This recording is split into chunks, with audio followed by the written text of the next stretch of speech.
Please be upstanding for your Chairman of Council, Mrs. Mary Sartin.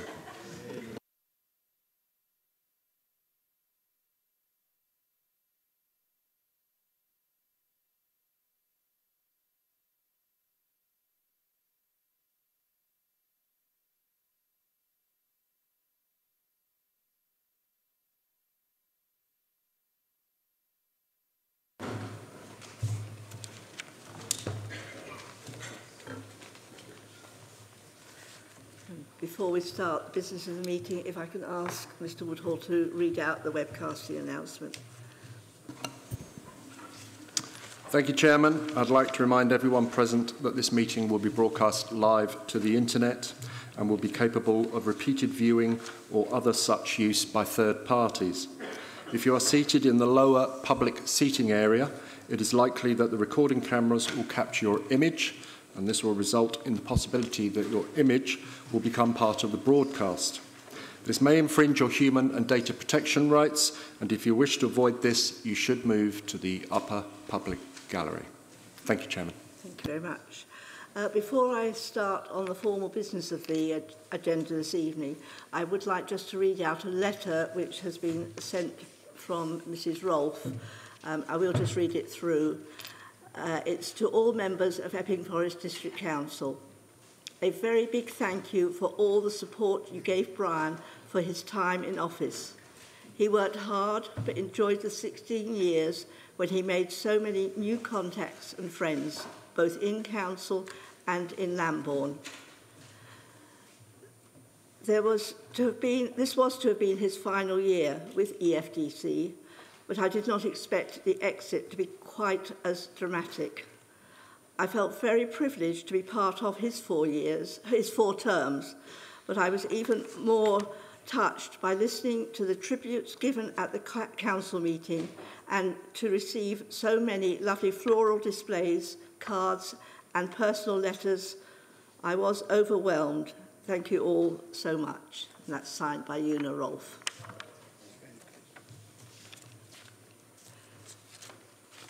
And moving on, I would like to welcome you all to this annual council meeting, and a special welcome to the new councillors, and also a welcome back to those re-elected. Many congratulations to you all.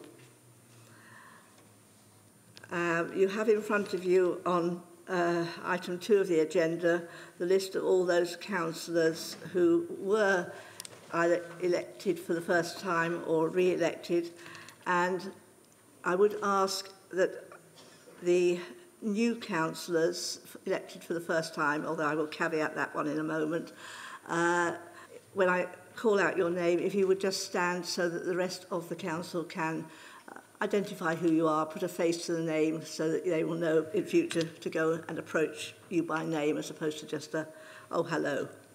And the reason for the caveat is because the first one that I would like to introduce is Councillor Andy Green, who returns to us for a second term. So welcome, Andy. And then Councillor Razia Sharif. Good evening. Councillor Lisa Morgan.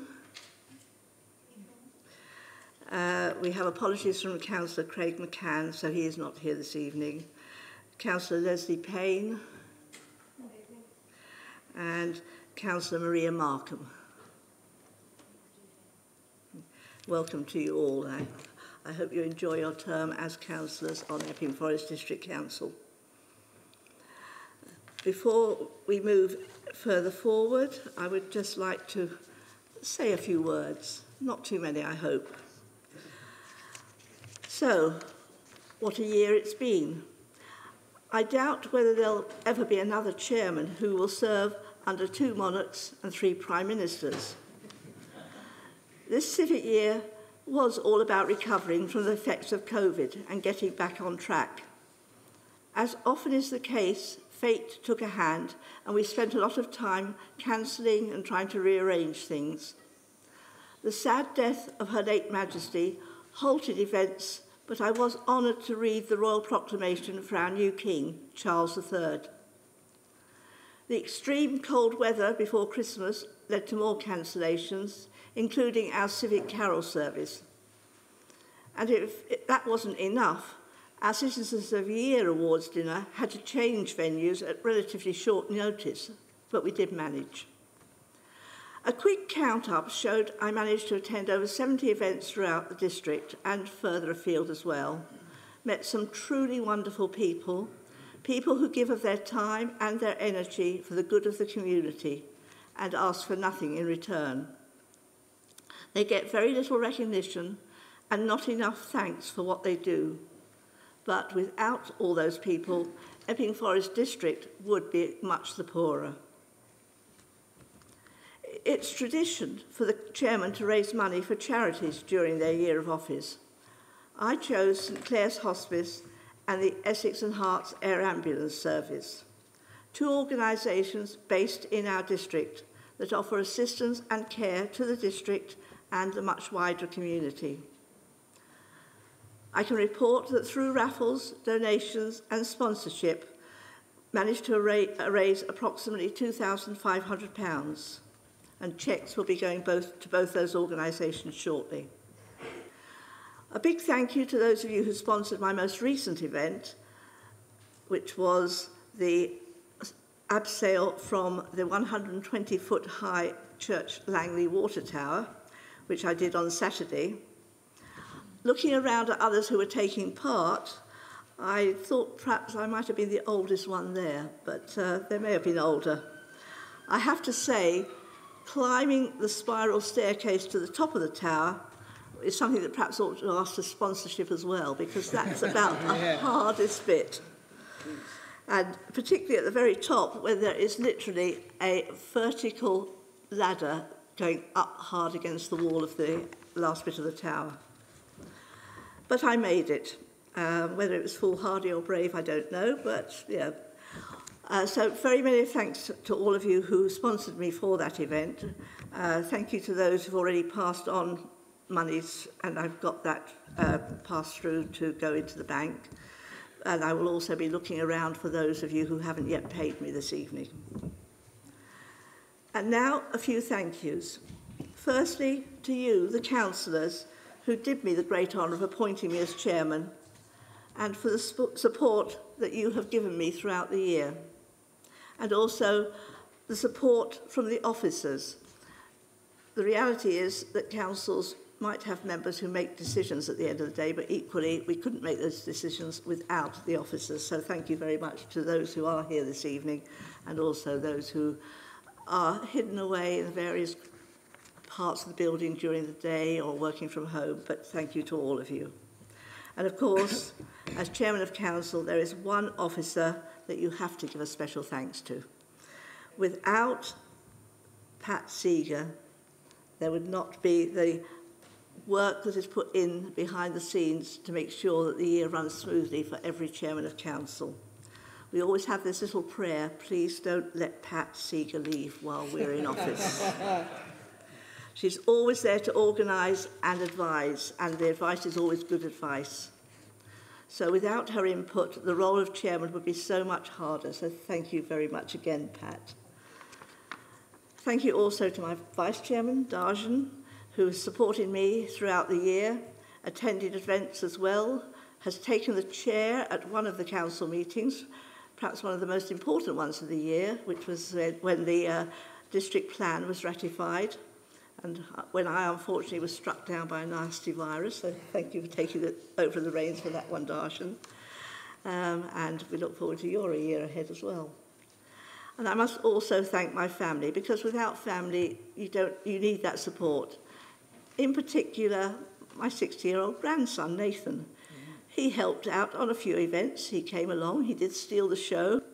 He particularly stole the show at the Civic Awards dinner, for those of you who were present and heard him. And of course, I couldn't do this job.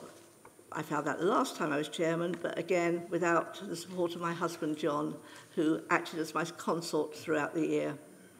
He has described his job as making sure the chain goes on straight, walking one pace behind, and holding the handbag while I cut the ribbon. I have to say, I don't very often take a handbag with me, but those of you who do know him will realise that he does so much more as well behind the scenes. although he did have to miss one event this year. It was an Arsenal home match, and he was not prepared to give it up. But I think it was one that Arsenal actually lost. Yeah. And so my year of office comes to an end. It's a year of fond memories of people and places, but also my time as a councillor comes to an end. As I stood down after 20 years representing Roydon, I think the Sartin family have done their fair share of serving the community through local councils. John did 25 years as an East Herts district councillor and was also leader of that council for many of those years. And my daughter Jane has just stood down as a Hertford town councillor after 19 years, making a total of 64 years between us. So I think we've done our bit. I will, of course, miss all of this, but you'll maybe sure I'll be watching the odd meeting on webcast, and I'll be tutting and mumbling away in the background occasionally if I think the decisions are not the right decisions. But thank you all very much for giving me this honour and being able to take this position once again. Thank you.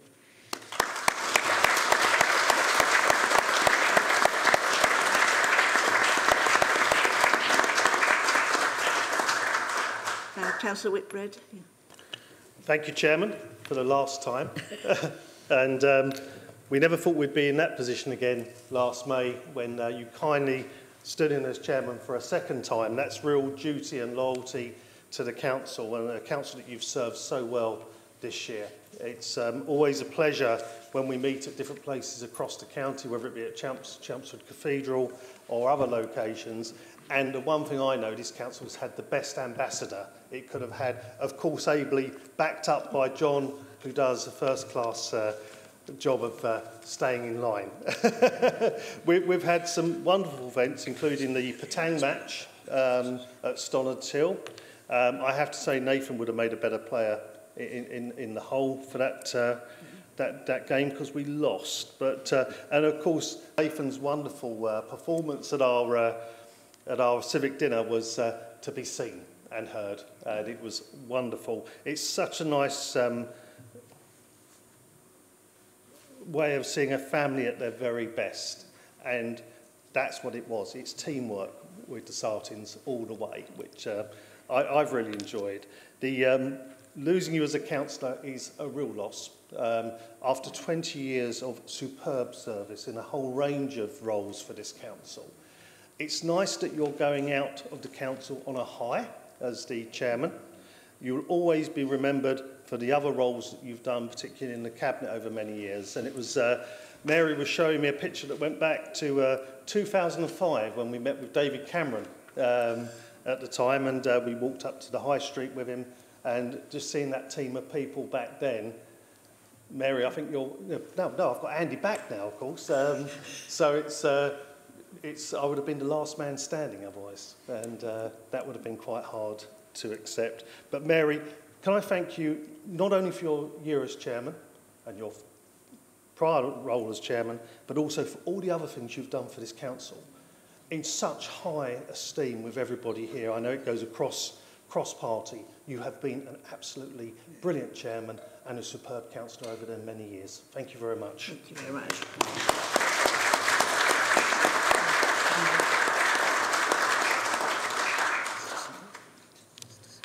And I gather Mr. Small would like to say a few words. Any other group leaders that wanted to? Sorry, Councillor Whitehouse. Thanks, Jim. Yes, I'd like to join other members in thanking you for your year as chairman. You've referred to your long years of experience, which we'll note under the Long Service Awards later, and that's shown in the way that you've handled council and the way that you've performed your duties. St Clair's Hospice has been close to my heart this year for various reasons, so congratulations on your fundraising for that. And you've also played an active role in other areas of the council, not just the civic functions. So congratulations on your year as chairman, your other years as councillor, and enjoy a quieter year ahead. Thank you. Councillor Murray. Thank you, Chairman. We've had our differences over the year, but they've not been personal. and I want to be associated with the remarks that have been made.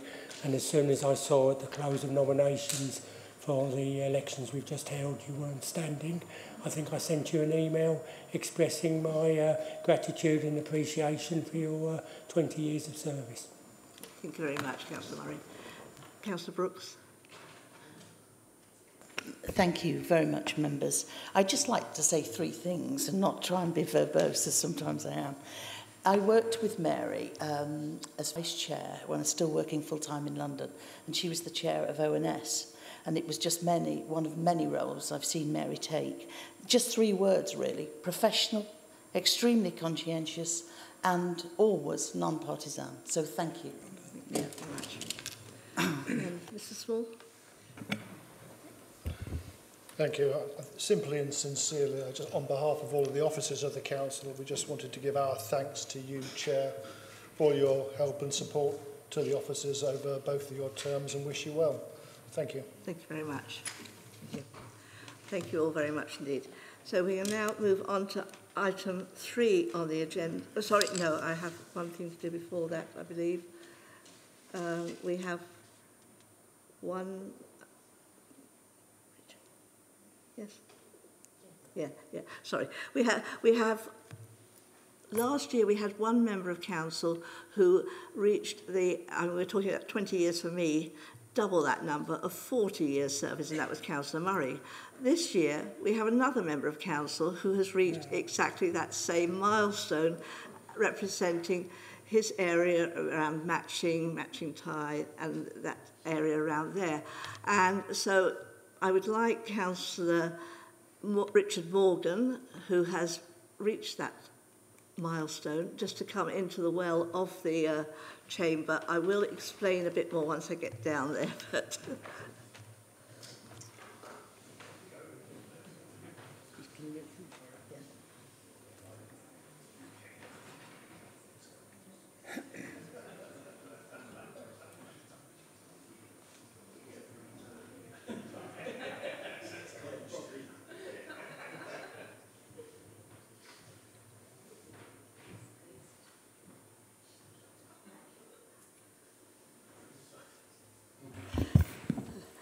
The idea was, as with last year, I must say Richard, because Councillor Morgan seems a bit formal in this situation, but we'll do a small presentation to you. But we have got all the best laid plans of man and beast in there, and yet it hasn't quite come to fruition because the item that we have for presentation hasn't arrived. Oh, thank you very much. But be assured it is on its way, and as soon as it does arrive, I will visit your home and we will pass it over and take a few pictures at that. But we didn't want to miss this opportunity of congratulating you on all those years of service. Again, the amount of work that you've put in over the years, particularly in the last few years in licensing. I know that you had that background from having been a JP for many years, but I know that licensing has always been at your heart, in your heart, and all the other things that you have done over the years for this council and for your local community. So I say very many congratulations.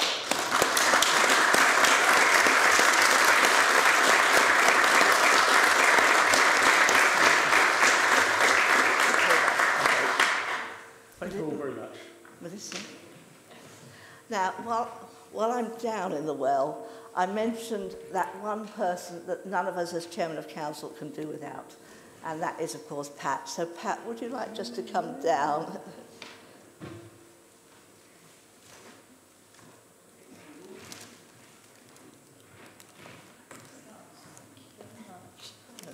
Thank you so much. A pleasure. Everything you've done over the years. Thank you very much. Down from the bottom. Like me.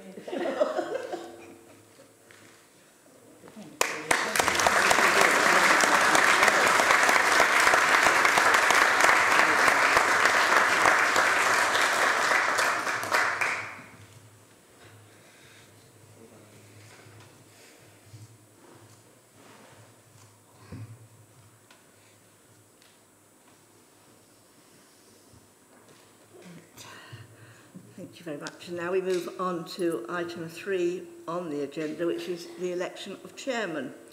and that is to elect a Chairman of Council for the municipal year 2023-24. So do I have a proposer for an election of Chairman? Councillor Whitbread. Thank you. Thank you, Chairman. I'd like to propose Councillor Darjan Sunga. Thank you. And do I have a seconder? Councillor Phillip. Thank you, Chairman. I'd like to propose second Darshan Sunga. Thank you. And I just asked the question, do we have any other nominations?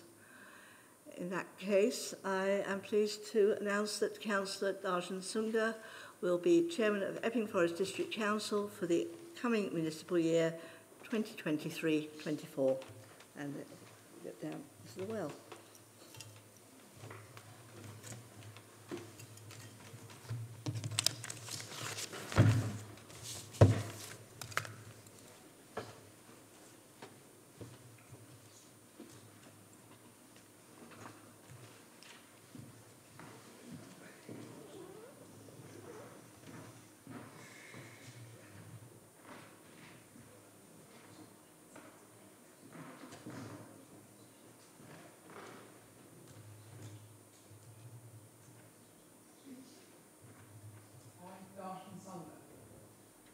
Being elected to the office of Chairman of Epping Forest District Council, declare that I take that office upon myself and will duly and faithfully fulfil the duties of it according to the best of my judgment and ability.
Make sure this goes the right way round.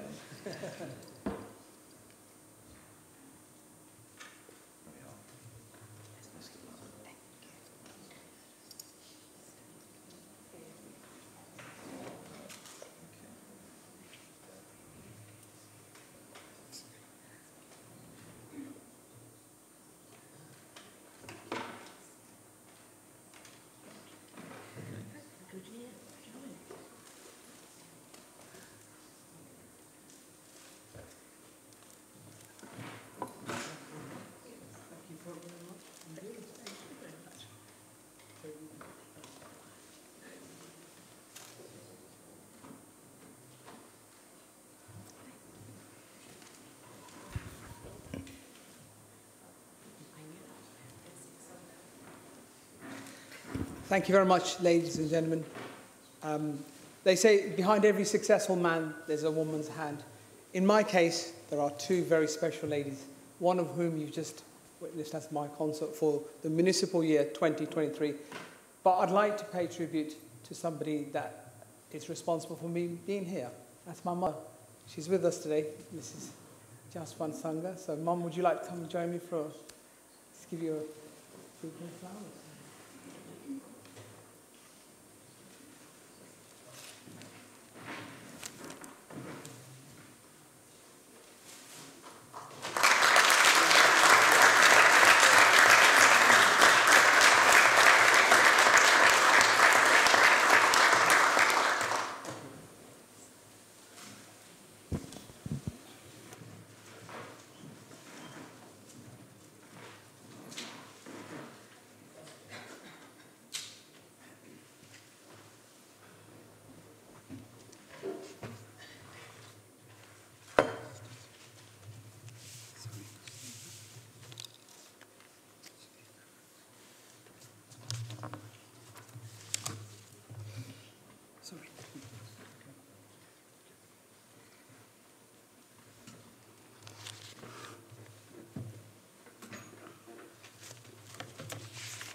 Ladies and gentlemen, thank you very much for electing me as your new chairman for the municipal year 2023 for Epping Forest District Council. I'd like to just say it is my great honour and a privilege to be elected to serve as your chairman of council for the municipal year 2023. Thank you all for putting your trust in me as chairman of council. I would especially like to thank the leader of the council, Chris Whitbread, for having the belief in my ability to be a fair and impartial chairman serving the community of Epping Forest. I would like, first of all, to thank my family members who are here tonight for their unwavering support in my work as a district councillor, to my wife Terry, who I know will act a wonderful consort throughout my year in office, and of course my mum. I would like personally to express my gratitude to the outgoing chairman of council, Mrs. Mary Sartin, for her service to the council and her dedication to all of the community of Roydon for the last 20 years. Mary has guided me through my past year as vice chairman, and I have learned so much about the role of being a chairman. I would like to thank her husband, John, for taking my late night calls and always having good advice in times of need. It is my deepest honour to be with you today, wearing this historic chain of office in the civic year which will celebrate the 50 years anniversary of Epping Forest District Council in 2024. It fills me with great pride that you have such faith in my ability. I look forward to working with each and every one of you within your wards, and I hope to meet many of your residents at events, and I look forward to supporting as many of our wonderful local community events and projects as well. We are still all facing some very challenging times, and it is even more important than ever that we are here to assist and support our community. We all need to work together to ensure the best outcomes for our residents and local businesses. It is our responsibility to ensure a better future for us all.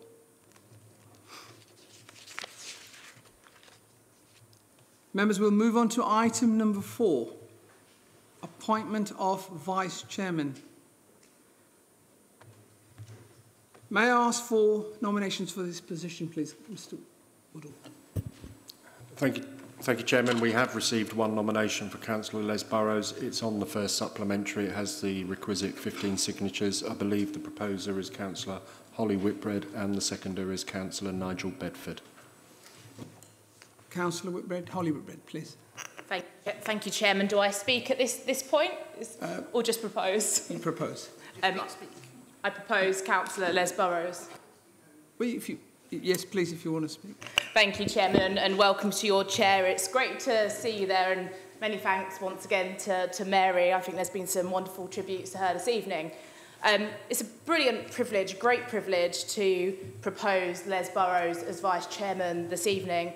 Les is not only my ward colleague and a dedicated member of this council, but also a good friend of mine, so I'm very happy to propose him today. And there's a number of reasons for that. Les, first of all, has the ability to get on with everyone. I've never known someone who's so capable just to talk to anyone, and he does like to talk, so I hope if he is to take the chair this evening, if he's covering any future meetings, make sure you're in for a long night, so bring some drinks and snacks with you. But in all seriousness, Les has a fantastic ability to talk to anyone, get on with anyone, whoever they are, wherever they are.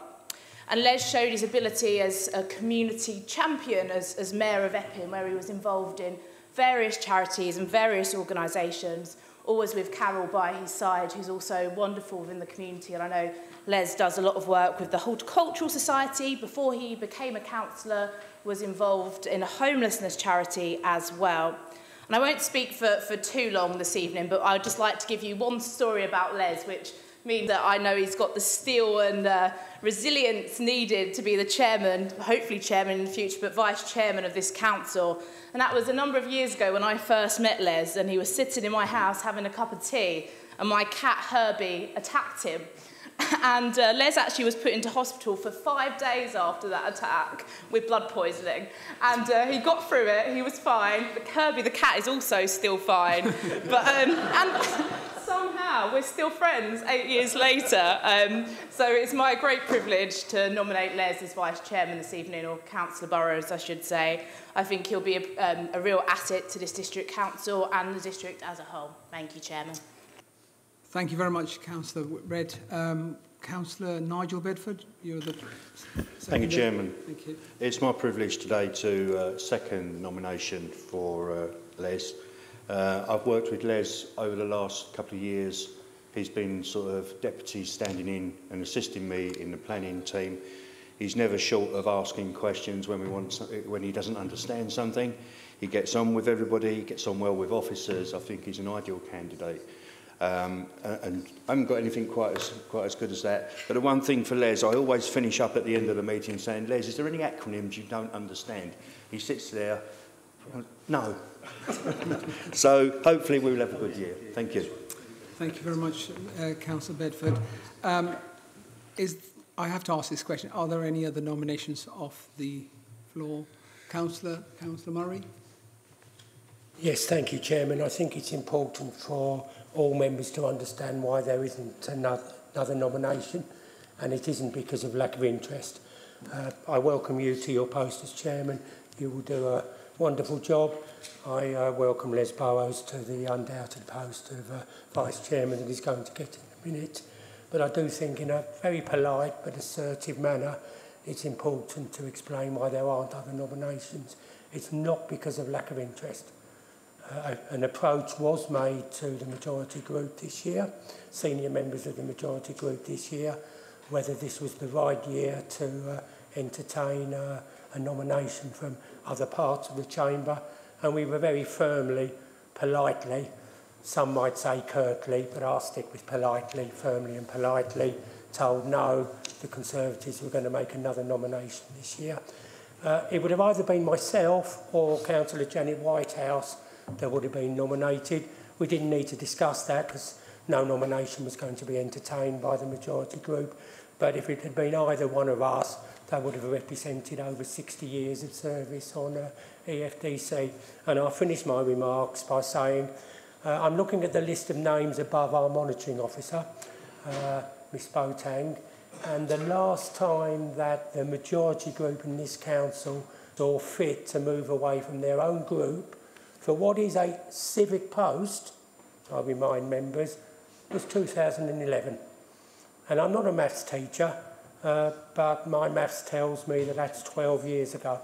And I'm just making another public explanation for why we haven't nominated, because it's a waste of time, it's not a lack of interest, and I am just making another appeal to the majority group.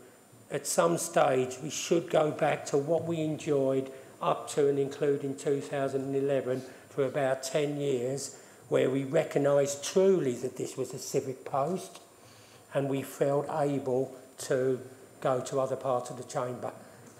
Because Councillor Janet Whitehouse would certainly do an excellent job. It's up to other people to think whether I would or not. I'm not going to say that. But, you know, we were willing, but there was no point in making a nomination. Thank you. Thank you, Councillor Murray. I take that as there are no other nominations then, in that case. In that... Sorry? Sorry, is that for a nomination, Councillor Sharif? I'd just like to say that I do agree with Councillor Murray. So that is not a nomination of the floor? There's no nomination at this point, but I do agree with the sentiments of Councillor Murray. Thank you. Okay, in which case, sorry, Councillor Phillips. Thank you, Chairman. I just feel I have to come in at this point. Councillor Murray is quite right. He did email a number of us asking what the situation was. The leader responded to him saying that we were putting forward a nomination. He at no point suggested that there should not be another nomination. At no point, either here tonight or at the appointments panel before, have we had the opportunity to discuss whether or not that is a sensible thing to do. So just to be very clear, we said we were putting forward a nomination. Nothing stopped anybody else putting forward another nomination. Thank you, Councillor Phillips. In which case, members, we only have one nomination. As for Councillor Burrows has been elected to serve as Vice Chairman of Council for the municipal year 2023. May I ask Councillor Burrows to join me in the well of the chamber, please? Thank you.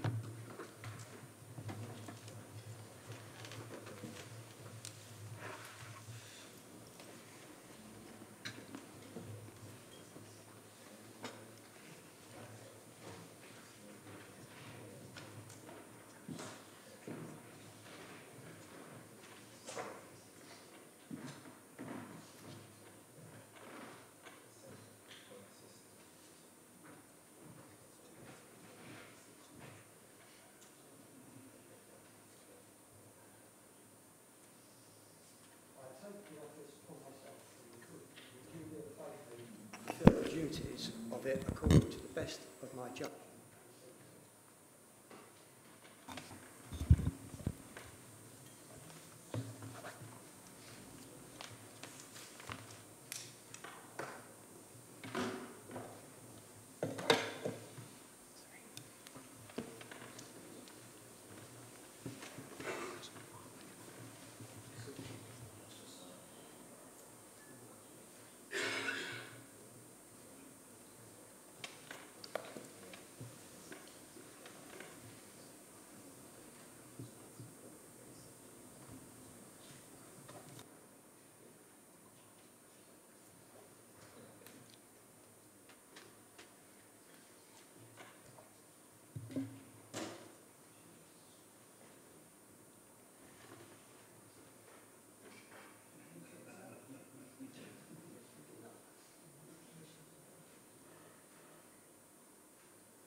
Ladies and gentlemen, so Councillor Burrows, would you like to just do a quick address to the chamber, please?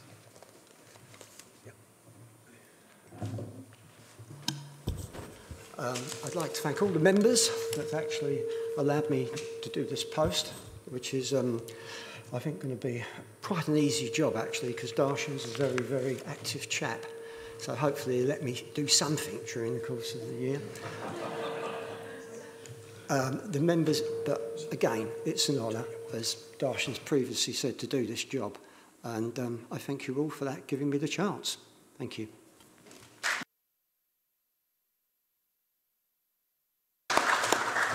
Thank you, Councillor Burrows, for that Murray Minter moment. We'll now resume back to the business of the day. And while we go to item 5, can I just stop for a small pause? I know there's family members that would like to perhaps leave.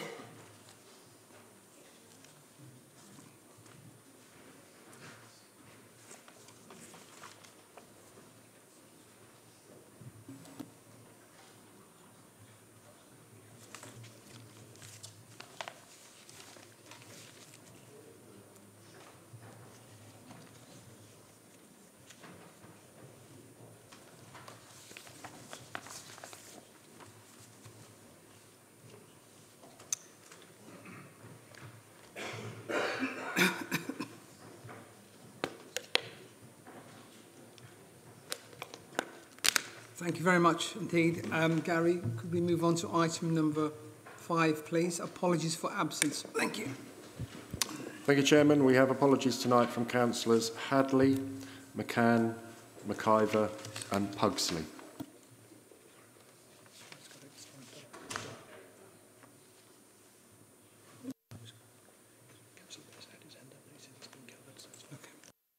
Thank you. Thank you very much. Item number 6, declarations of interest, please. Can we? Oh, from the chamber. Sorry. Any declarations of interest, members? None. Excellent. Thank you. Item number 7 is minutes of our minutes to approve. I don't think we have got any minutes to approve. Yeah, no, unfortunately, Chairman, the minutes of the last meeting are not available yet. We have an extraordinary meeting of the Council coming up on the 20th of June, but more of that later. I'll have them ready for then, along with the minutes from this meeting. Thank you. Thank you very much, Mr. Woodall. And item number 8 is announcements. Members, as I mentioned earlier, I am honoured that you have appointed me to serve as your chairman, and I promise to serve this council to the best of my ability, and I would like to uphold some courtesies, such as when addressing myself, please can I ask you to stand and call me chairman, not chair, and I will be a voting chairman. This year, as chairman, I've decided to support a very local charity very close to my heart, and it's within Chigwell Village, in my ward, and it's called the Chigwell Riding Trust. This was the first ever riding centre for people with special needs in the country, and having been established in my ward, Chigwell Village in Chigwell, for over 60 years, it not only benefits people with special needs, it also benefits the entire community, giving opportunities for volunteering, school participation, and practical experience for children and adults working with people and animals. I intend to host some events later in the civic year to raise funds for the Chigwell Riding Trust, so I do sincerely hope you will all dig very deep and be generous with your support for such a wonderful local charity in Epping Forest. Members, please be aware, and I will choose my words very carefully. Please, can I ask members to be aware that I will be enforcing, and this is where you get all the gasps, a very strict policy regarding mobile phones. I know we don't have this challenge, but sometimes we can. If your phone was to ring or pings during a meeting, I will be asking you very kindly to donate a £10 fine to my charity. Thank you.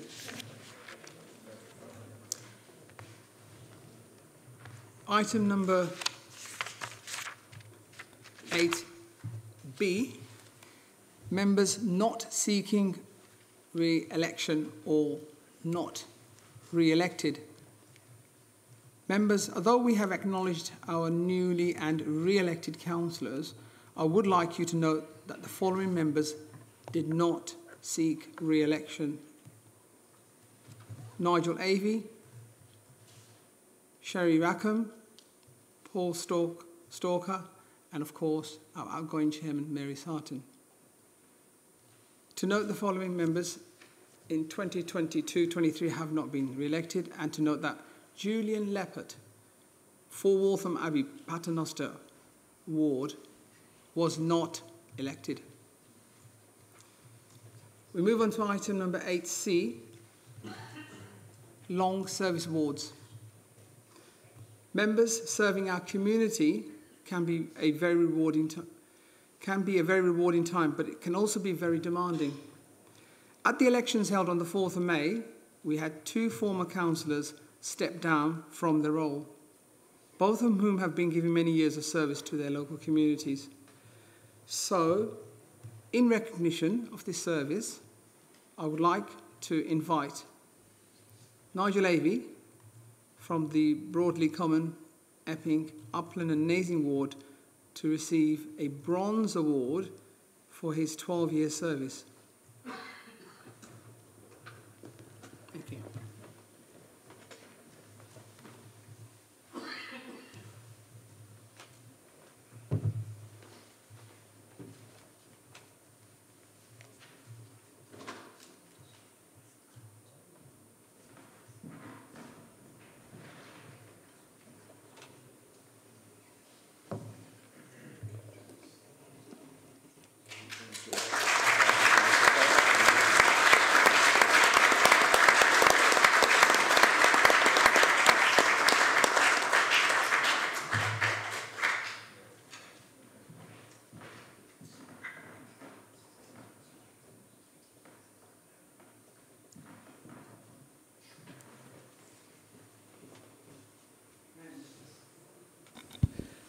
And members, it's my huge privilege to award this very special award for 20 years, in recognition of 20 years service for Mrs. Mary Sartin, for Royden. So would you like to come and receive the award?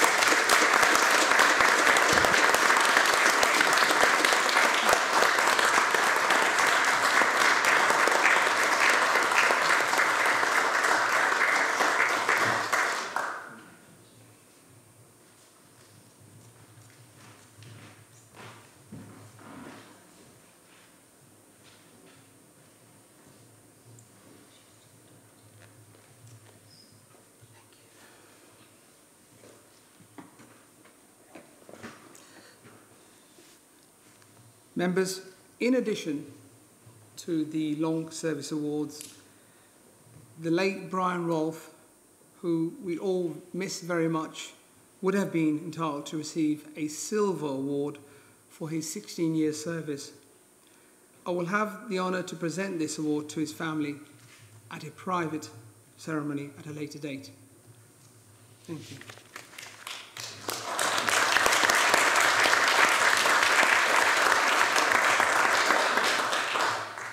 We'll swiftly now move on to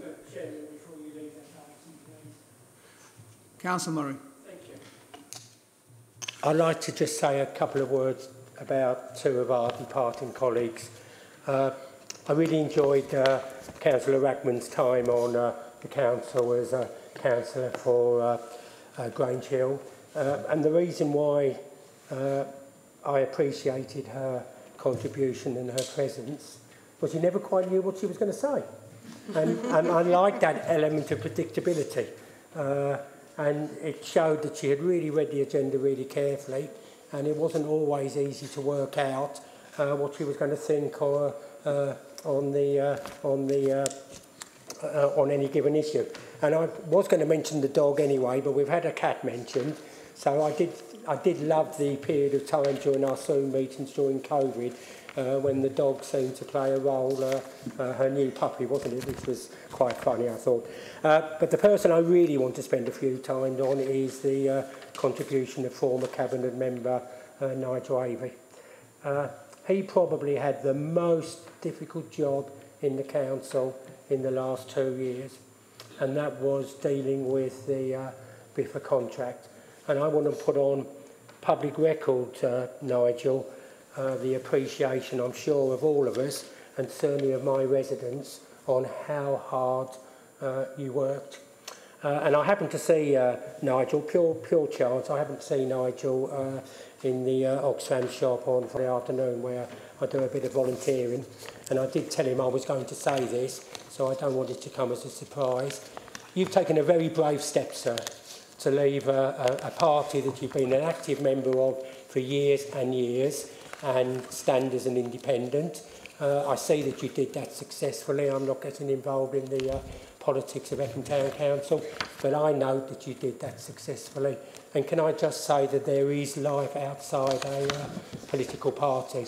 I was in one for 28 years, and I've been an independent for 20 years, and you're going to follow suit, Nigel, so thank you.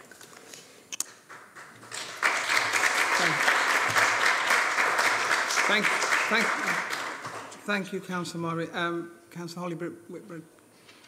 Thank you, Chairman. And I just wanted to give a small mention to Councillor Stalker, who actually did a great deal of work behind the scenes, particularly in the policing community safety space.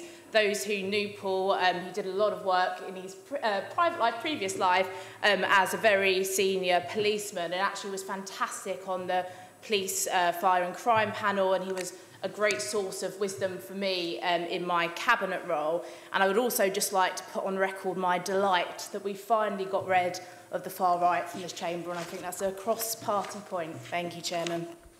Thank you very much. Councillor Rose Brooks. Thank you.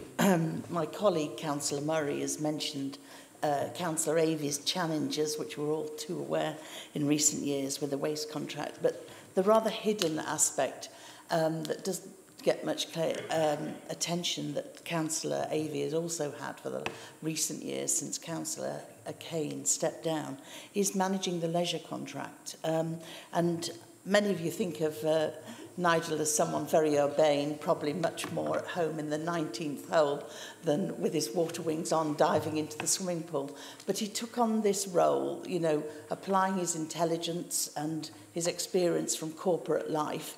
And I really appreciate the fact he had the challenges of it moving to Zoom and staying on Zoom, which isn't always easy. As a chairman, he was always non-partisan. He wasn't afraid to put one in one's place occasionally, which is the job of a chairman, and he never dominated the airtime. What I also really appreciate is the fact that he was willing to meet with residents and also members of the panel for our issues in our different centres. And though Nigel's background is in compliance, he applied all the experience in the city to, he said, you've always got this conflict of interests, he used to say to me, a private company managing a public facility. But somehow he usually got it right. And we did have a lot of challenges when the pools had to suddenly shut and the great hike in energy prices. And I do wish him much more time to enjoy the other 18 holes. Thank you. Thank you.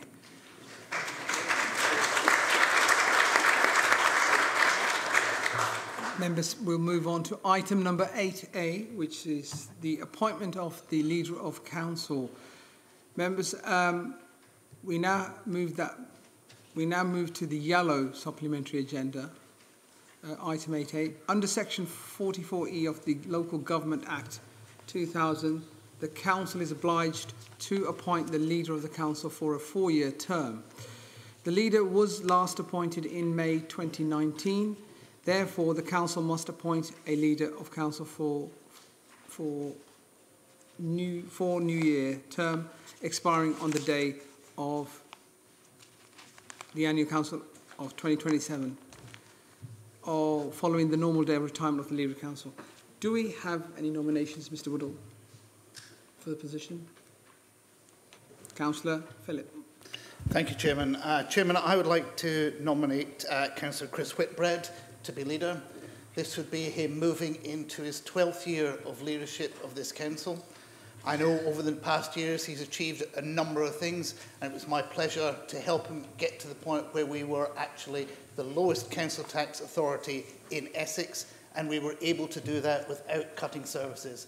It's also under his watch that we started rebuilding council houses, which we were one of the first councils in the country to do that. Chris, I know, believes that there's still work to be done, and as such, I would like to propose him as leader of this council. Thank you, Councillor Phillip. Councillor Bedford. Thank you, Chairman. Yes, I'd like to second that proposal of Councillor Chris Whitbread. The two of us have worked very closely during the last couple of years. I always find Chris very approachable, and he has the heart of Epping Forest right there. He is someone who is passionate about the district. He has supported all the keeping the services in place, and for that reason, and keeping council tax low, I'm really pleased to be able to second that proposal. Thank you. Members, can I ask if there are any other nominations for the position of Leader of the Council?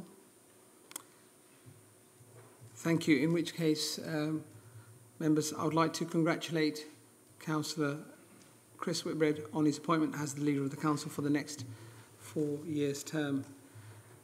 Councillor Whitbread, would you like to take item number 9, please, the report of the appointment panel? Thank you, Chairman. And Chairman, before I do, can I welcome you to your position as Chairman of Council? I didn't get the opportunity when I proposed you to say a few words, so I will start with this report by just saying a few bits and pieces. And it's a shame your family aren't here, because we are extremely lucky to have you as chairman. I know we're following on from Team Sarti with Team Sunga. I know your family will be actively engaged with everything you do as chairman, and we look forward to your year ahead. We can all look forward to a very, very interesting time, because I know that Councillor Sunga is going to be teaching us all Bhangra dancing, something that he used to be a professional dancer in the day, and took part in a major Millennium exhibition in front of 50,000 people, I understand. So I think we're in for an interesting time, and I will not be taking dancing lessons myself. Of course, if you don't like dancing, He's also an ace marathon runner with 2 marathons under the belt. He's past his prime now and has promised me he will not be doing a marathon during his time as chairman, but he's happy to coach Tim or any others who want to go into marathon running. So, I'm sure there's a few people in my cabinet who would benefit greatly from your energy expertise. So we welcome you to your role, and I welcome Les as well. I think you'll be a brilliant pairing for the year ahead. And then I will get on to the serious business of appointing the Cabinet and committees for this year. Obviously, you have before you the Appointments Panel report, and there are a number of recommendations within that report that I will be bringing forward. I normally do it in a more staged approach, where I take the recommendations one at a time. So what I'll do is, items 1 through to 3 are pretty much standard items. Can I take those as being agreed? That's the setting up of the groups for the year and setting out the pro-ratering and such. If we can just agree the first 3 recommendations, that will get us started in the flow of things. Agreed. Thank you. Okay, item 4 sets out the makeup of the political groups on the council for the year ahead. Again, they were all agreed through the appointments panel. Can I take those as being agreed? Agreed. Thank you. We then move on to number 5, which is not required, because this year we're appointing the what was the select panels, and now scrutiny panels, are all part of the pro-ratering and are actually appointed by this meeting. So 8 is not required. It was an accident of cut and paste. If we then move on and go on to the actual sheets, we can probably get going with the appointments. I thank my colleagues for proposing and seconding me as leader of council, and delighted to have another year, my 12th year on the council. And as Councillor Phillips said, we've certainly got a busy agenda ahead of us in the year ahead, and some big challenges in the post-COVID world, and lots of exciting things to get done. The Cabinet for this year, I've made some changes, and if I highlight the list of Cabinet members, if members could just agree those or note those, it's leader is myself, place is Nigel Bedford with responsibility for implementation of the local plan. Finance and economic development, I need no explanation. That's Councillor John Phillip. There's no money, but we'll invent some. And then we've got housing and strategic health. That's Councillor Holly Whitbread. Community health and well-being. I'm pleased to welcome Shruti Patel. Again, an area of great interest to us, and lots to be done within the community space. And of course, there will be a lot of cross-working between the housing and community piece, especially around health. More and more important that we're engaged with the ICPs as a district, and there's a big piece of work to be done. Contract, service delivery and improvement. I think we've seen over the past year the need to really get to grips with our waste contract, and also making sure that when we have these contracts, the service they are meant to provide is delivered as it says on the box. And I'm pleased to welcome Councillor Ray Balcom to do that job for us. And Ray will also be looking at innovative ways in which we can improve areas that we operate in as well. So it's a really important role, and really important to this council. Delighted to have Councillor Ken Williamson back in the Cabinet as regulatory services. I'll never get used to saying that. But Ken is taking on the more detailed parts of planning, licensing, enforcement, and the role of that within the Cabinet. And I think that's such an important role that we have, and it certainly worked well last year, and I expect to build upon it this year. Customer and corporate support services, with the very able Sam Kane, a growing role with a real clear focus on customer service. We've worked on it a bit last year. There's a big piece of work to be done, and again, in a changing world. And the backdrop of all this, we've got devolution coming to, hopefully, into wider, greater Essex, and that's going to be very important to us, and we've got more partnership work here today. So, thank you. And so there's lots to be done there. So can we just note the Cabinet for the coming year? Councillor Murray. Thank you, Chairman. I'm saying a few words, not because I always do, but I think some response is necessary. I welcome the changes that the leader has outlined. I think they make sense.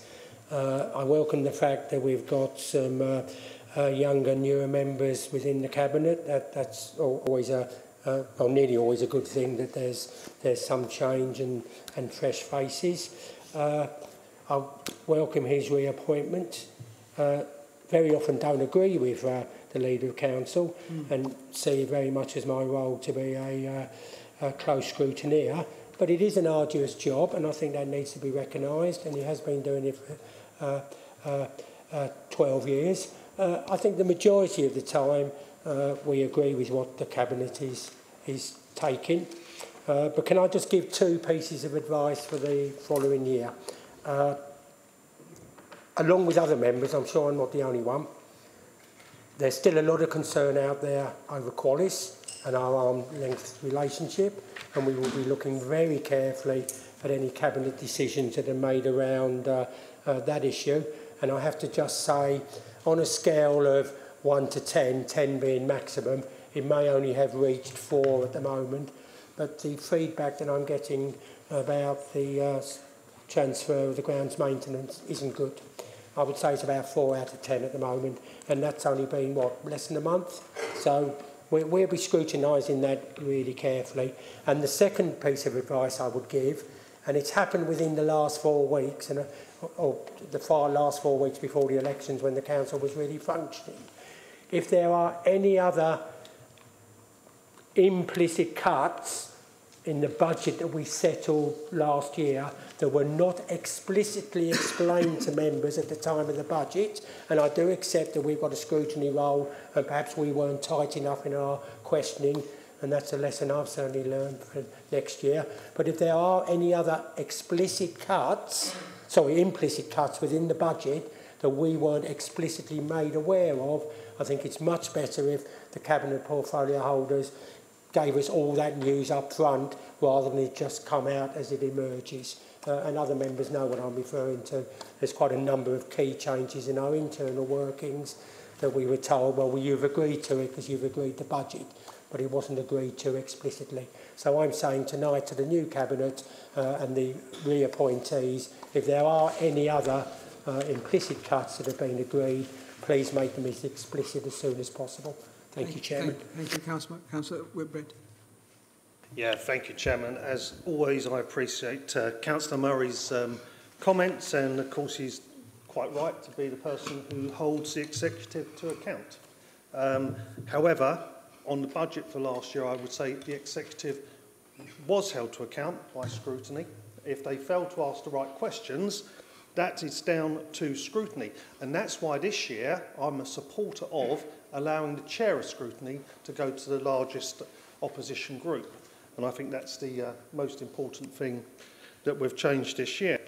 With regards to Qualis, Councillor Phillip has held Qualis to account from a client-side point of view, and now he will be working very closely alongside Councillor Balcom with Qualis in mind, because we are constantly looking at how we improve the performance of Qualis and how we find other ways of Qualis expanding its income range for the council. Without Qualis, we would not have balanced the budget this year. And I think that's what members have to be aware of. It plays a very, very important part in what we do as a council and how we fund ourselves. And in future years, we're looking for more from Qualis. So that's the important factor to that. Years and years ago, we would have had sites, like we had the parade ground site, we would have sold it on, and there would have been no future benefit to this council. Now, when we have a potential site, we can work with Qualis and hand it to Qualis to act as our developer and to actually make sure the council gets the full benefits of that. Therefore, our residents benefit, because it means not only can we keep council tax low, but we can continue to invest in frontline services. If it wasn't for having Qualis and the opportunities that that affords, projects like the Epping Sports Centre would be very hard to achieve in future. So, because they have to be paid for. There is no magic money tree out there. We have to make sure that everything works for this council. Because when it works for this council, it's working for the most important people, which is our residents. And of course, Councillor Murray has also said, didn't vote for the budget this year. He voted against the budget along with the Liberal Democrats. And of course, that budget included the very important funding for the new leisure centre in Epping. So obviously, that's their right to vote against the budget and not support the minimal increase that we had to make in council tax. But it does mean they voted against the services that are enshrined in that budget, protecting the extra police officers we have for Epping Forest, protecting the things that matter to our residents. And that's their choice. But there's no point in saying you didn't have the opportunity to scrutinise, you just didn't scrutinise.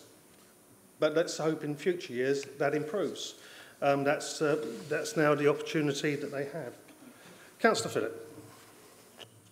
Thank you very much, Chairman. I do need to come in both on terms of the budget and in terms of Qualis. Very interesting to hear Councillor Murray saying feedback on the grounds maintenance. Grounds maintenance has not been across for 4 weeks yet. It's working with exactly the same people as it was before. Anybody who's making claims about Qualis doing something around grounds maintenance now is barking up the wrong tree. Qualis, I know, has run a survey on what the state of reception of ground maintenance is, and we will bring that forward in terms of showing where Qualis is starting from. It's completely unreasonable to say that we've managed to wreck a service within 4 weeks when we're using the same people to do it. So that's the Qualis part on that. I think the leaders covered other parts in Qualis. The budget. We did more and brought the budget into the democratic arena more often in the last 12 months than was been done before. We brought forward many reports. All of them were able to be scrutinised. We cannot go down to the individual bits and bobs in all of them. If any questions came forward, they were either answered by myself within the meeting itself, or either Mr. Small and Mr. Hartgrove came back with answers afterwards. We will continue to do that. I never said that we got this perfectly right yet. We always aim to improve on the last year in terms of what we do in terms of budget setting next year. I know Councillor Murray, as he said, actually at the budget itself, he recognised the fact that we had done a lot of consultation. And I do listen to what members say, and we do try and get there, but we can't cover everything at an individual budget level. We give all the details out there. If questions are asked, we're perfectly happy to answer them. The key part is, are we delivering the services that we said we were going to do? The fact that it's being done in a different way is not necessarily an issue for the members of this chamber. It's whether the service is being provided. We have officers in our senior management team and the directors and the people working underneath there to choose how best to deliver those services within the budget envelope that we set. I'm quite happy that we're doing that in the right way. I don't believe they are concealed cuts. We are delivering the services. Thank you. Councillor Phillip. Councillor Whitby. Thank you, Chairman. I will continue with Appendix 3. The first on the Appendix 3 is Plans East, and it's as set out on the agenda. Can I take that as being agreed? Agreed.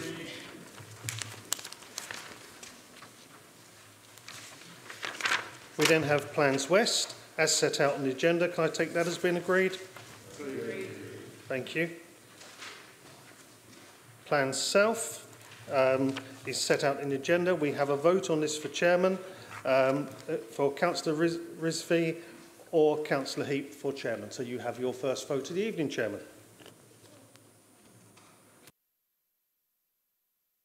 Mr. Woodall. Thank you, Chairman. Yes, as the leader has intimated, we have two candidates for the chairmanship of Areas Plan South. One is Councillor Rizvi from the Conservative Group. One is Councillor Heap from the Green Party Group.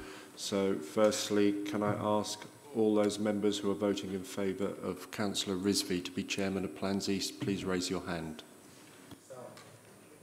South. Yes.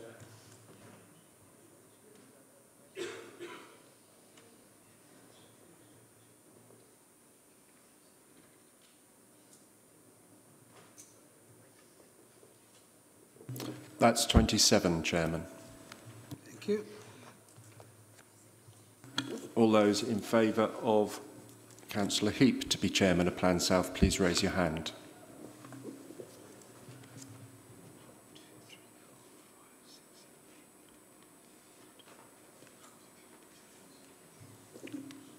That's 22, Chairman. Abstentions? 1 Chairman, therefore Councillor Rizvi...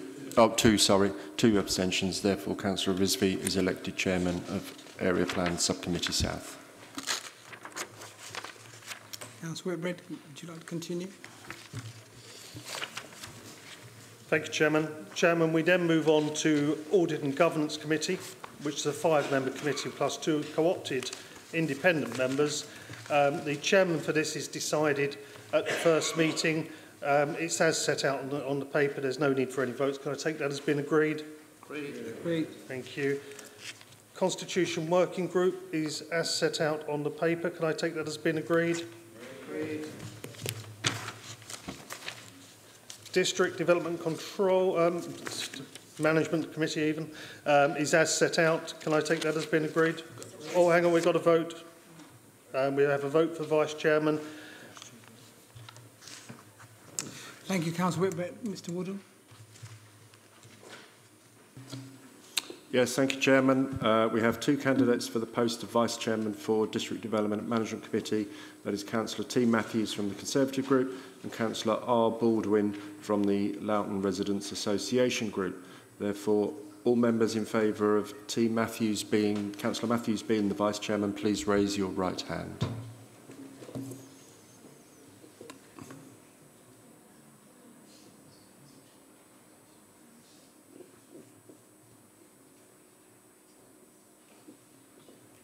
(28), Chairman. Those members in favour of Councillor Baldwin being Vice Chairman of DDMC, please raise your hand.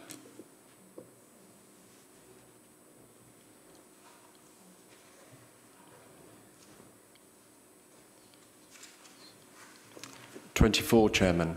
Abstentions? Sorry, Gary, Mr Woodall. Councillor Pond, was that hand that Councillor Brooks raised, was it you were helping? Okay. I thought you were... Okay, thank you. Thank you, that's fine. Just...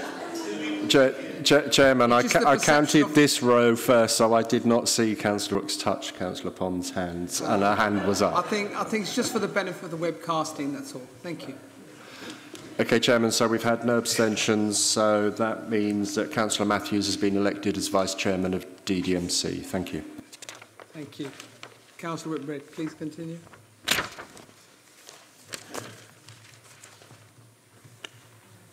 Thank you, Chairman.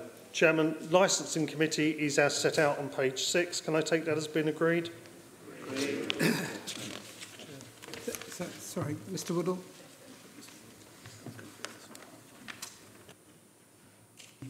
Thank you, Mr Chairman. For the Licensing Subcommittee, we are a nomination short for the group of the Chairman. We normally have 6 for the Subcommittee Chairman, and we currently have 5 nominations.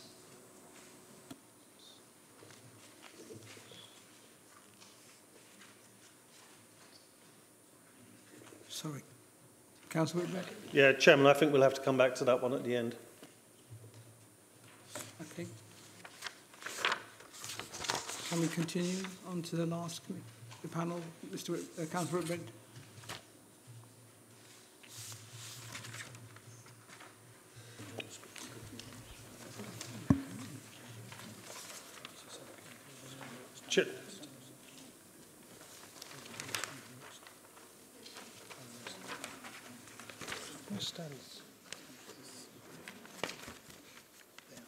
Okay.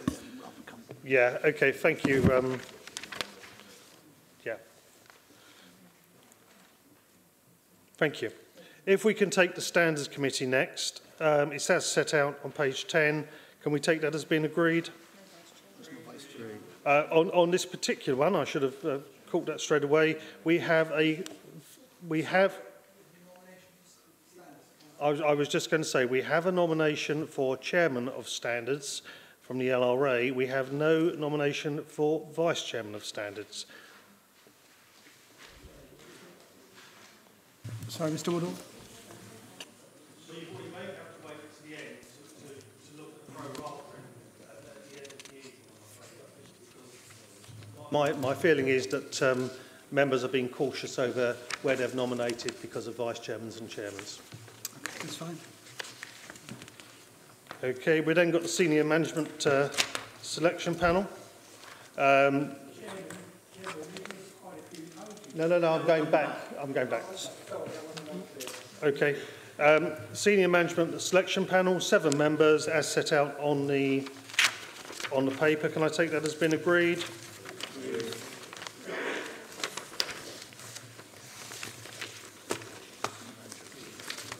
Then we have senior management appeals. Can I take that as being agreed? Sorry, Councillor Whitbread. Sorry, Councillor Barlow.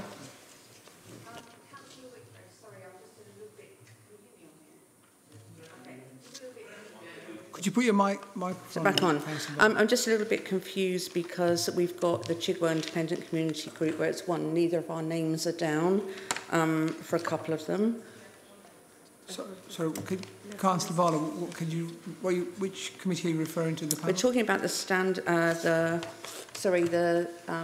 Standards Committee and the Senior Management Selection panel. Councillor Barlow, I think we're going to be coming back to that. Councillor Whitbread. Yeah, thank you, Councillor Barlow. And of course, members were asked to put themselves forward. Group leaders should have been putting themselves forward for nominations of places on committees. That's why we had the appointments panel last week when the independent group wasn't represented at the meeting, unfortunately. But they have had opportunities. I know Mr. Woodall has gone back. Mr. Woodall, have we missed any nominations on here? We have one nomination outstanding for Standards Committee, for a place on the Standards Committee, and one nomination, and there's currently no nomination for Vice Chairman of the Standards Committee either. The missing nomination is for a seat on the Standards Committee is from the Grange Hill Independent Community Group. Councillor Whitbread.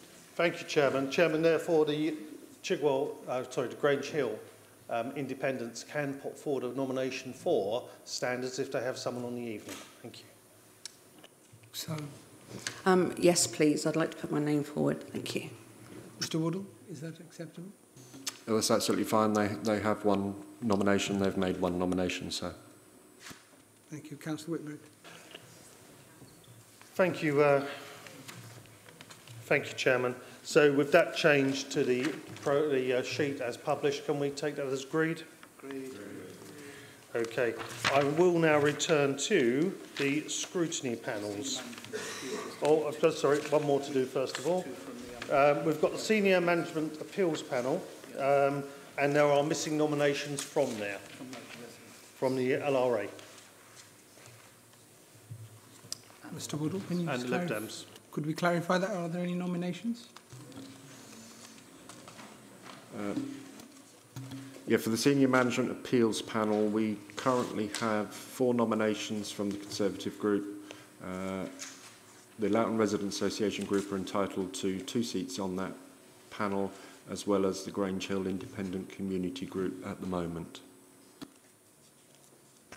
Chairman, point of clarification there, Mr. Woodall. I think the pro rata sheet shows that it goes to the Liberals and not to the Grange Hill group.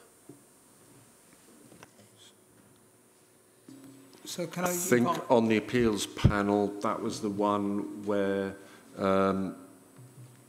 one version of the pro rata spreadsheet showed the Liberal Democrats only having 1 seat on the Overview and Scrutiny Committee, which was wrong. They should have had 2 seats.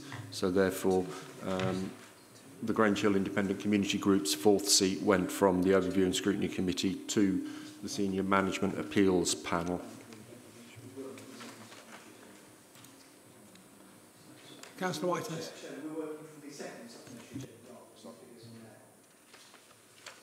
On page 11. That's right. So just to clarify, I mean, Mr. Woodall, are you saying that the Liberal Democrats have got 2? they can put forward, and from Councillor Phillips, pro rata, is it 1 for Grange Hill? Sorry, which committee are we talking about? The Senior Management Appeals Panel.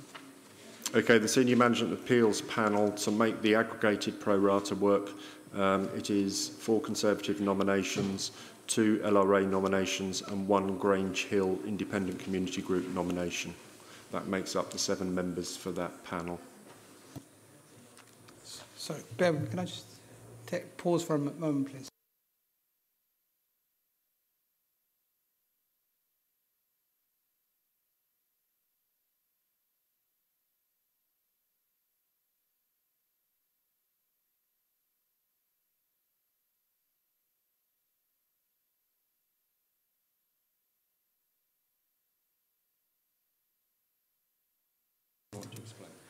Yes, I just wanted to ask Mr. Woodall to explain, with the makeup of the groups in size, why the Liberal Democrats didn't get any place on that committee.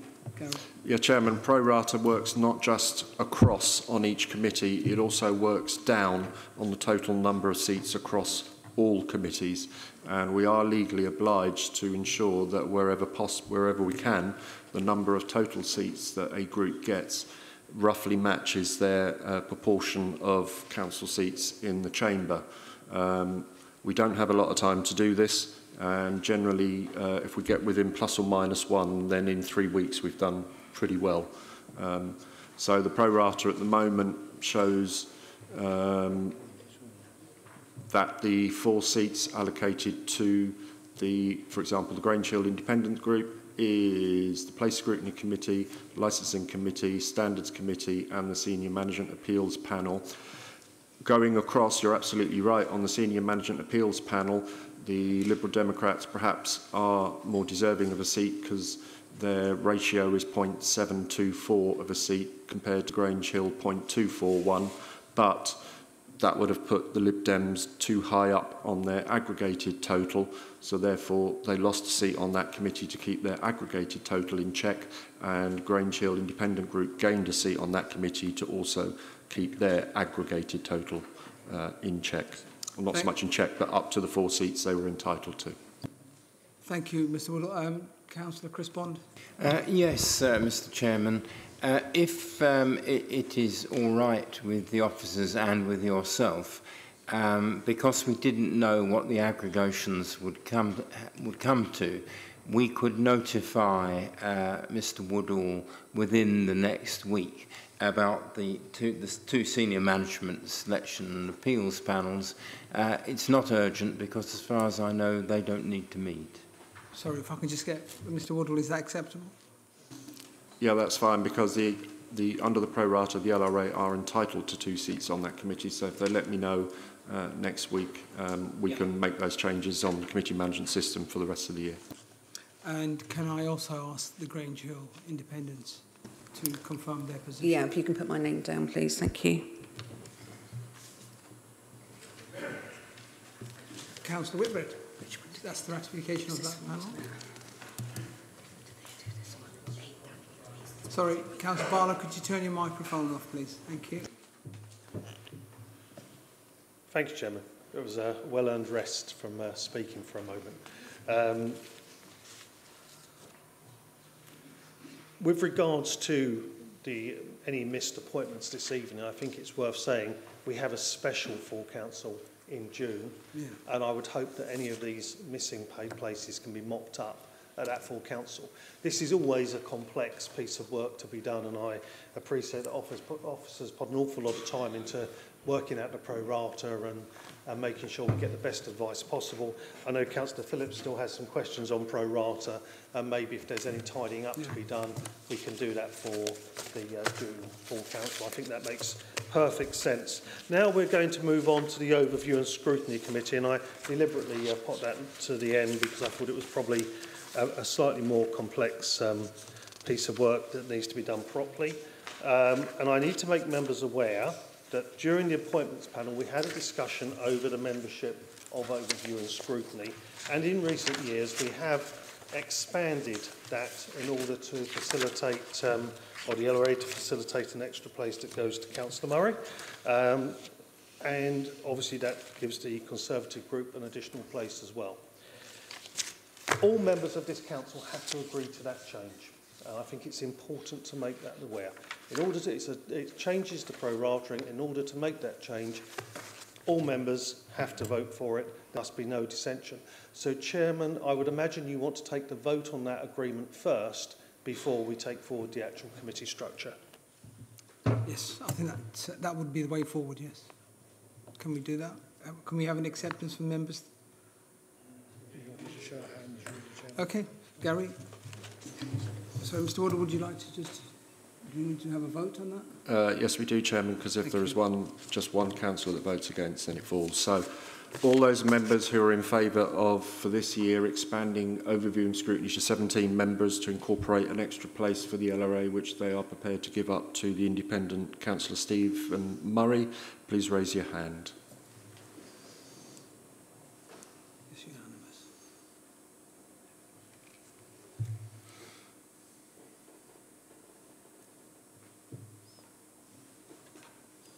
Yeah, thank you, Chairman. That's unanimous. Okay, I almost got worried that Councillor Sartin hadn't put her hand up and then remembered that she's not Councillor Sartin, she's Mrs Sartin. Thank you, Mr. Warder. Councillor Whitbread. Thank you, Chairman. And I know after 20 years, Councillor Sartin, Mrs Sartin, definitely struggled to keep the hand down. But I always take an extra vote one way or the other. Okay, Chairman, we've got the list of councillors for overview and scrutiny as set out. As you will notice, this year Councillor Wixley is the named chairman of the committee and Councillor MacGyver the vice chairman. Can I take that as being agreed? Agreed. Councillor Murray, do you want to say? Thank you, Chairman. 3 quick comments. I think it is appropriate for me to say thank you to members for that change. I think they've made the change for the last couple of years, but I don't take it for granted. So it is appropriate for me to say thank you to members to allow me to continue to serve on the main ONS Scrutiny Committee. I obviously have thanks particularly to the LRA group because they've given up their additional seat which they could have taken and given that to me. So thank you to the Loughton residents.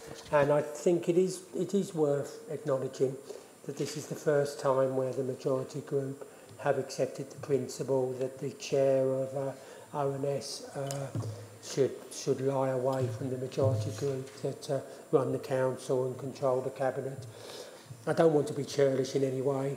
It is probably 15 years too late, but at least it's done. It needs to be recognised, and I'm going to say well done. And we're now in line with the vast majority of other councils who, from the outset of the cabinet scrutiny model, always adopted this. So thank you very much. Thank you, Councillor Murray. Councillor Wixley. Thank you, Chairman. It is an honour to be Chairman of the Overview and Scrutiny Committee. And I understand that one of the benefits is that I'll get a paper copy of the agenda, which is particularly relevant tonight because my iPad isn't working. I'm quite relieved to know that I've come here tonight, turned it on, worked at home, get in here, doesn't work. So I'm looking forward to getting paper agenda, at least for that one committee place. And I believe in Councillor Sam Kane's portfolio, there's reference to customer care, is that correct? And my question is, does customers include councillors? And it does. So I just wondered if Councillor Sam Kane could see me afterwards in the members' room to sort out my iPad, because it is his area of expertise. So I am relying on him to sort everything out after the meeting. So I hope that can be done, and I'd appreciate it very much if it could be done. Councillor Wixley, thank you for your comments. I will ask Councillor Sam Kane to respond to that. I've got a hammer down in the car. Thank you. Right, that wasn't the answer I was looking for, but Councillor Whitbread. Yeah, thank you, Chairman. And Councillor Wixley, I have every sympathy with you around paper agendas. I asked for a paper agenda this evening. I was firmly told no. And therefore I'm working on the same papers as you are. That's probably why they're all over the place. But we are getting used to using technology, but I prefer my trusted laptop. We then move on to the Community Scrutiny Committee as set out on the paper. We have a vote for Chairman, Aniket Patel and Councillor Rose Brooks. Mr Woodall, would you please take us through? Councillor Whitbread, your mic. Okay, yes, so we have 2 nominations for Chairman of Community Scrutiny Committee, Councillor Aniket Patel from the Conservative Group and Councillor Rose Brooks from the Loughton Residents Association Group. So, all those in favour of Councillor Aniket Patel being Chairman for 23-24, please raise your hand.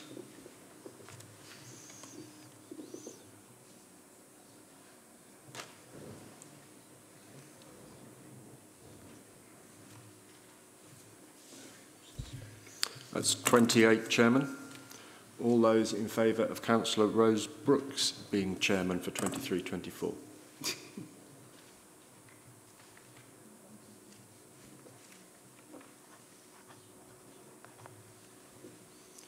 That's 23, Chairman. Therefore, Councillor Aniket Patel is elected. I think there was one abstention because someone has left the chamber. Councillor Stephen Murray. Councillor Murray. Yeah, I just thought it would be inappropriate not to make this comment. Obviously not happy with the result, but that's not really the comment I want to make. I just wanted to recognise the excellent chairmanship of the Communities Committee over the last few years by, oh, she normally sits there, she's gone down, Councillor Jean Lee. I was a little bit disappointed to see, and I'm not going to go into the internal workings of the majority group because I don't pretend to understand how they work at all, but I was a little bit disappointed to see that she wasn't their nomination. I probably wouldn't have voted for her, but because I would have voted for my ward colleague. But I was disappointed not to see, because she's done such passion and the way she chairs the meetings. I'm sure Councillor Patel would do a good job as well, but I wanted to thank her for her time as chairman of that panel, and I'm going to miss her. Thank you, Councillor Murray. You seem to be in a very good mood tonight, but Councillor Whitbread. Thank you, Chairman. Chairman, we move on to the Place Scrutiny Committee. We have 2 nominations for Vice Chairman. We go to the vote again, Chairman. Mr Woodall, please take us through the procedures. Thank you, Chairman. 2 nominations are for Vice Chairman of Place Scrutiny Committee, Councillor Joseph Parsons from the Conservative Group and Councillor Nweke from the Loughton Residents Association Group. Therefore, any members in favour of Councillor Parsons being Vice Chairman for the forthcoming year, please raise your hand. 2, 7, 12, 16, 17, 18. 28, Chairman. All those in favour of Councillor Nweke being the Vice Chairman for the forthcoming year, please raise your hand.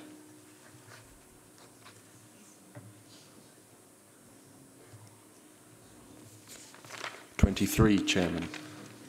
And I believe there's one abstention because one councillor has left the chamber. Therefore, Councillor Parsons has been elected. Thank you, Mr Woodall. Does that, Councillor Whitehead, Whitbread, does that conclude? Chairman, I'll put that down to nerves. Thank you. Okay.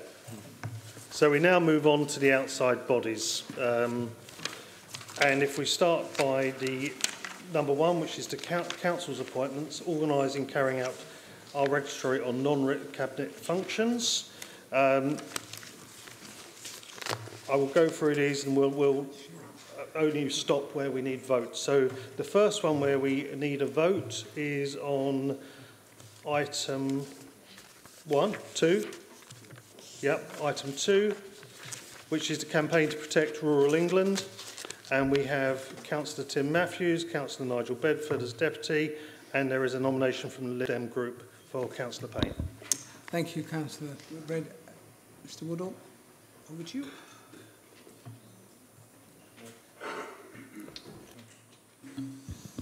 Thank you, Chairman. Yes, so the nominations are from the Conservative Group, Councillor T. Matthews, and from the Lib Dem Group, Councillor Payne.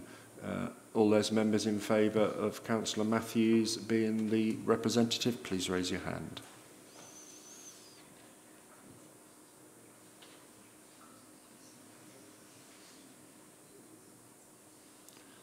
(28), Chairman. All those in favour of Councillor Payne being the representative, please raise your hand.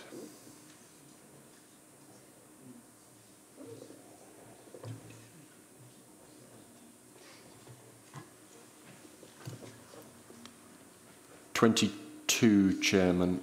I believe that means there's 2 abstentions, one because the councillor has left the chamber. So it is Councillor Matthews that is elected as the council's representative on that outside body. Thank you. Thank you, Mr Woodall. Over to you, Mr Councillor Whitbread. Thank you very much. Then the next contested one is item number 5, which is the Epping Forest Local Highways Panel. We have 5 nominations for 4 places. I'll let you go to the vote, Chairman. Thank you, Councillor Whitbread. Mr Woodall.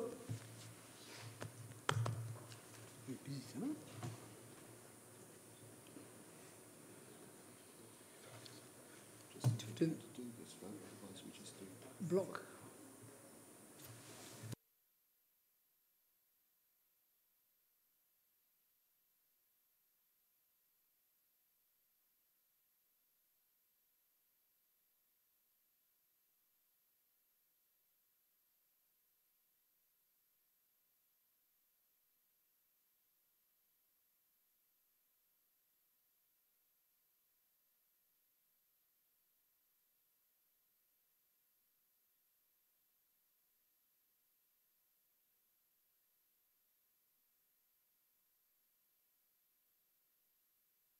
Chairman, if it helps, what we've done in the past, you have to trust members to only vote 4 times, and we have to have every name put to us. That's how we've done it in the past, and you trust members to only use 4 votes. Okay, Chairman, if that's how members... So in that case, you have up to 4 votes. There are 5 candidates, so I will start all those members in favour of Councillor Alan Lyon being on the Local Highways Panel, please show.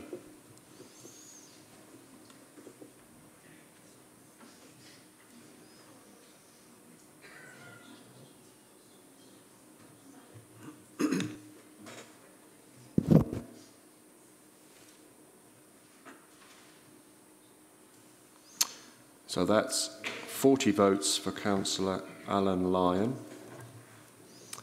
The second candidate is Councillor Ian Hadley.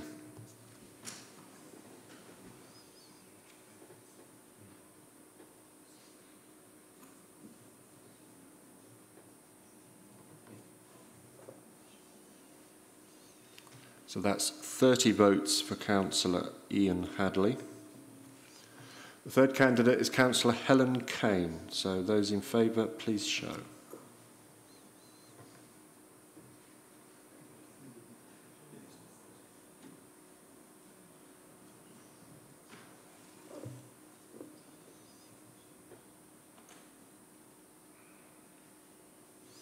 That's 43 votes for Councillor Helen Kane. The fourth candidate is Councillor Janet Whitehouse. All those in favour, please show.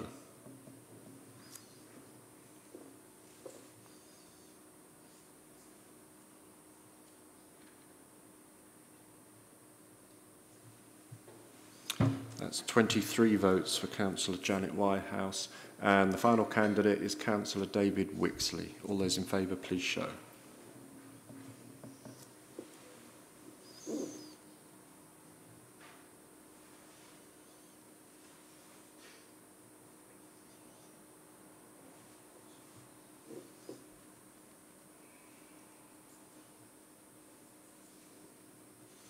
So that's 45 votes for Councillor Wixley. Therefore, the result of that is that the Council's 4 representatives will be Councillor David Wixley, Councillor Helen Kane, Councillor Alan Lyon and Councillor Ian Hadley. Thank you, Chairman. Thank you, Mr Woodall. Councillor Whitbread. Thank you, Chairman. We then move to number 7, which is the Essex Police Fire and Crime Panel. I may ask Mr Woodall to review this for future reference, because really it should be a leader-appointed person, because it does have executive issues within it. So I think we need to review it in future meetings. There are 3. There's 1 member, 1 deputy, and we have 2 nominations for the main role. Councillor Smriti Patel, who is the community's cabinet member, and Councillor McCready, and we have Councillor McCann as deputy. Thank you, Councillor Whitbread. Should we go, Mr Woodall, should we do the same procedure again? Chairman, I think there's been no nomination for the deputy role, so it's just a straight vote between Councillor Patel and Councillor McCready for being the representative. So all those in favour of Councillor Smriti Patel being the Council's representative on the Essex Fire and Crime Panel, please vote now.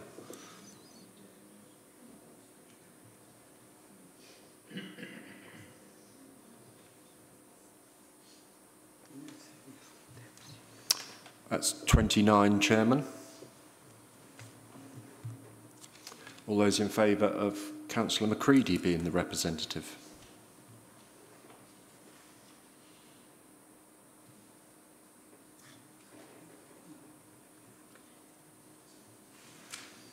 That's 22, Chairman. Therefore, Councillor Smriti Patel is the representative for the Council for this year.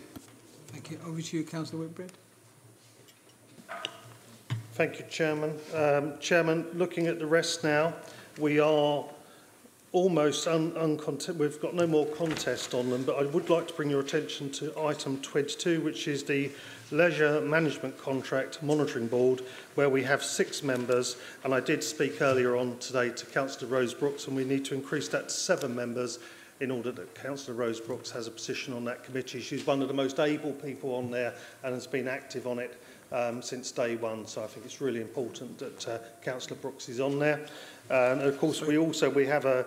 I'm looking forward to Councillor Brooks keeping a close eye on Epping Sports Centre's progress for me as well, because we have got a challenge that we're going to have a swimming race as soon as the pool opens. But but I also found out that Councillor Brooks will beat me because she's just done a full course in swimming tuition. So. I can see me losing completely, but if members could accept that change, I'd like Councillor Brooks put onto that committee. Thank you. Agreed. Thank you. Councillor Whitbread, just Councillor Pond, did you want to? You put your hand up. Mr. Chairman, I was going to propose exactly the same thing. Well done. Thank you, Councillor Whitbread. Oh, Councillor Brooks. There was just one other oversight. It was the Loughton Leisure Centre forum, actually. And I wondered if I could sit on that with Councillor Patel, please.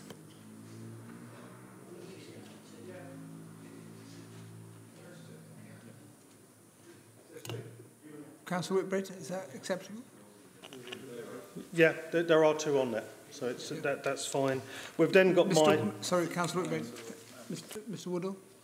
Sorry, Chairman, I was just going to point out we have, as of yet, not had a nomination for the Whips Cross Joint Health Overview and Scrutiny Committee, which is at the bottom, number 25, page 69 on your supplementary. Indeed, that is correct, Mr Woodall.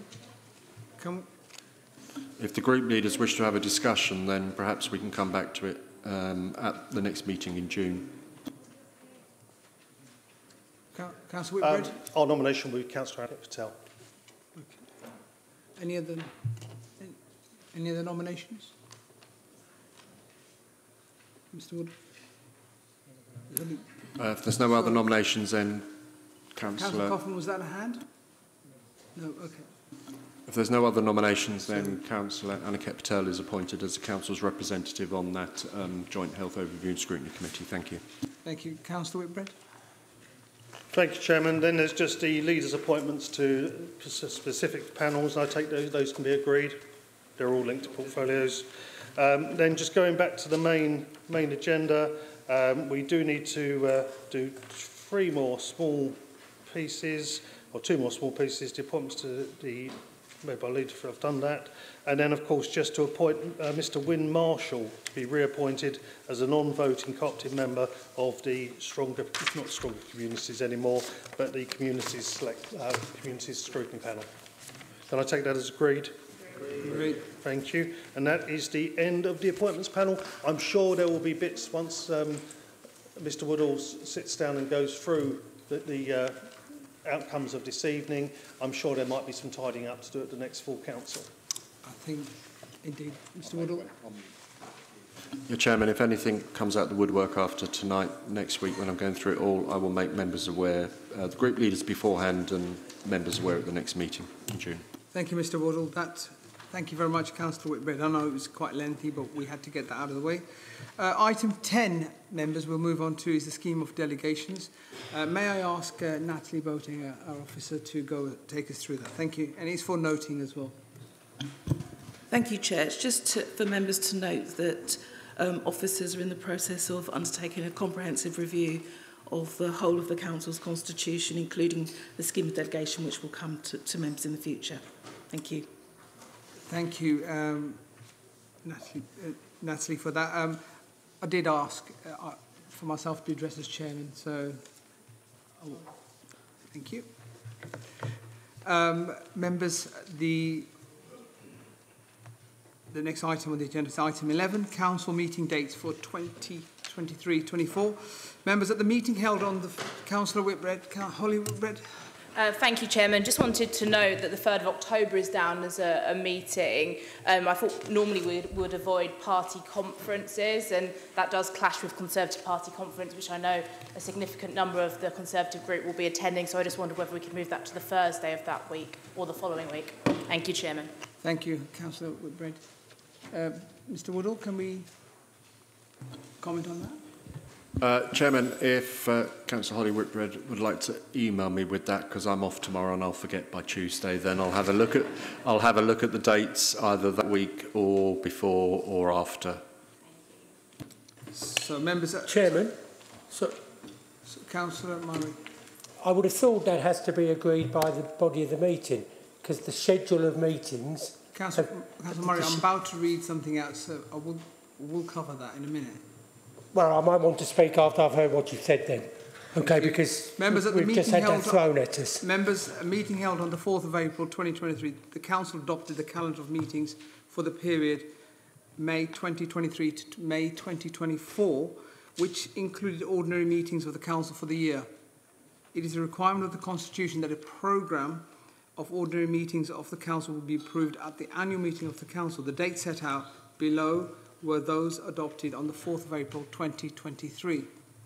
In addition, there is a need to schedule an additional meeting for the Council in June, which we've already mentioned on the 20th of June, and the most likely date is the Tuesday, the 20th of June 2023, but members will be advised, and I think that has now been confirmed, Mr Woodall. Yes, Chairman, in terms of the 20th of June, you have agreed to that date, so that recommendation should now read A, 20th of June 2023, B, 25th of July 2023 as we go through. In terms of the 3rd of October, I will find some alternative dates and we can report back to the extraordinary meeting on the 20th of June and the Council can agree any revised date then. Thank you, Mr Woodall. Councillor Murray. Thank you. What you've actually said, Chairman, reinforces the point I want to make. We've already agreed a schedule of dates. I do understand that things happen and you might need to add a date, and I don't have a problem with that, but to reschedule a date, I think you have to have very good reasons, and I'd say, quite frankly, and I would say whether it's the Green Party conference, the Liberal Party conference, the Red conference, I don't particularly mind that it's the Conservative conference, that's not the issue, but to reschedule a date that we've already agreed at full council that deals with local matters because people want to go and play national politics at a conference is sending completely the wrong message. Councillor Murray, completely the wrong message. Councillor Murray, thank you for your contribution there. However, Mr Woodall did ask Councillor Holly Whitbread to write in an email making that request, so we will look into that. Councillor Chris Whitbread.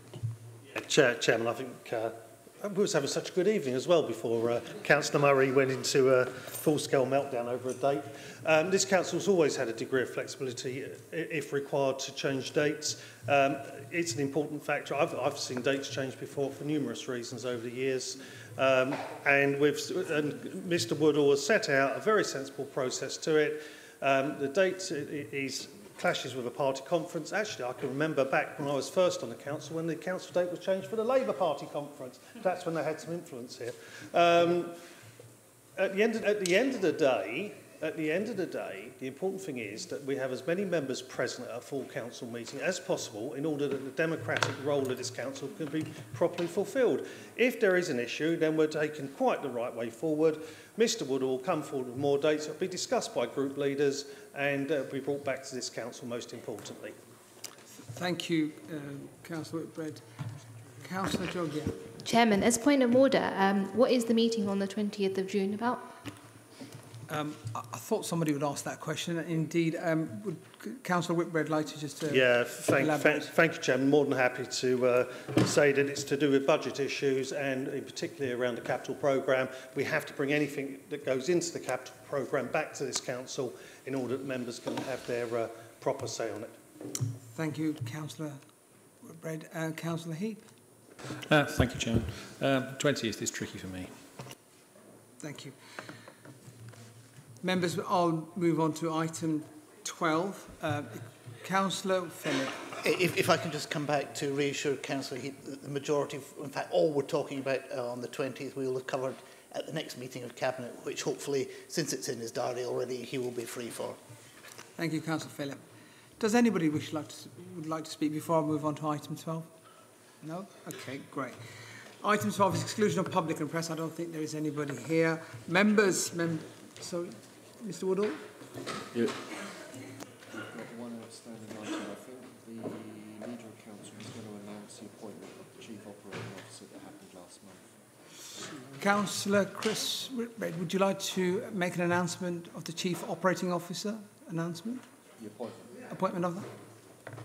Yes, thank you, Chairman. I was delighted that we have appointed a new Chief Operating Officer following the Senior Management Appointments Panel, and the appointment was for Jen Gould, who many of you will already know. She'll be absolutely excellent in that role, and I'm delighted to have her on board. Thank you very much, Councillor Whitbread. Item 12, exclusion of public and press. Members, there are no items to be considered at the exclusion of the public and press, but I would ask that you stay seated until our meeting has concluded on the webcast. So I declare this meeting closed at 20:54 hours.